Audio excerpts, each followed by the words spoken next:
විශ්වවිද්‍යාලයේ තාක්ෂණ පීඨයේ දෙවන වසරේ ඉගෙනම ලැබූ උසටාව ඉහළගම ප්‍රදේශයේ පදිංචි 23 හැවිරිදි චරිත් දිල්ෂාන් සියද විනාශගෙන තිබුණේ පසුගිය 29 වෙනිදායි. විද්‍යාවෙන්ද ගියා. යාගේ මහ පොළ හදාගන්න කියලා. යන්නේ මං ඒ දේ කරන් ඉන්නම් කියලා ගිහින්.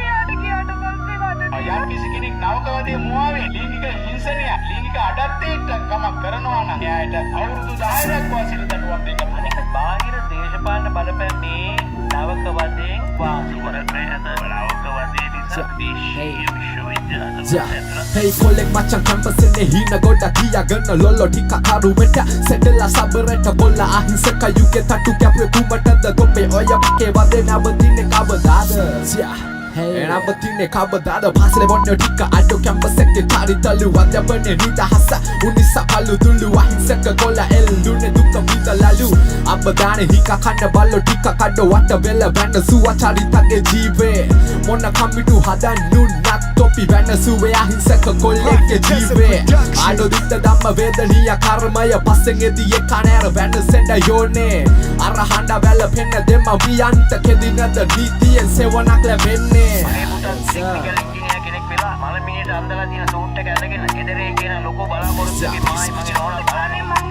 මගේ පුතාට වෙච්ච කාටත් දෙන්න මොතට අතින් දාලා වාලා ගහයි මේක සති දෙකකින් පසුවට ගානබ මේක ලඩෝ එකෙක් තනි කර තොපි ගත්ත නේද අත ලඩෝ නිරුවති තොපි පුච්චණ්ඩ යෝනේ දහවල් රටේ නීතිය පෙනුමට මාරුවේ අහිංසක කොල්ල කෙල්ලෝ එක ගානේ හානිවේ පතා තන්ත්‍ර ගැන උඩ තියන් සිරුවේ ලැජ්ජවේ යන් තොපිව තොපිට අපේ එකෙක් හානිවේ මගේ පුතා මට නැති වුණා. නමුත් ඉදිරියට විශ්වවිද්‍යාල වලට තේරිපත් වෙන ළමයින්ට මේ වගේ නවකවාදයක් දීලා ඒ කට්ටිය අපහසුතාවයට පත් කිරීමට නොදී නීතිය ක්‍රියාත්මක කරන ලෙසට මම කාරුණික ඉල්ලා සිටිනවා. සරසවි තුළ ශිෂ්‍ය වේශයෙන් සිටින පුද්ගලයින්ට තවදුරටත් ඉඩ දී යුතුද? මේ ගණේ අවසාන සිසු මරණය බවට පත් කිරීම බලධාරීන්ගේ වගකීමක් නොවන්නේද?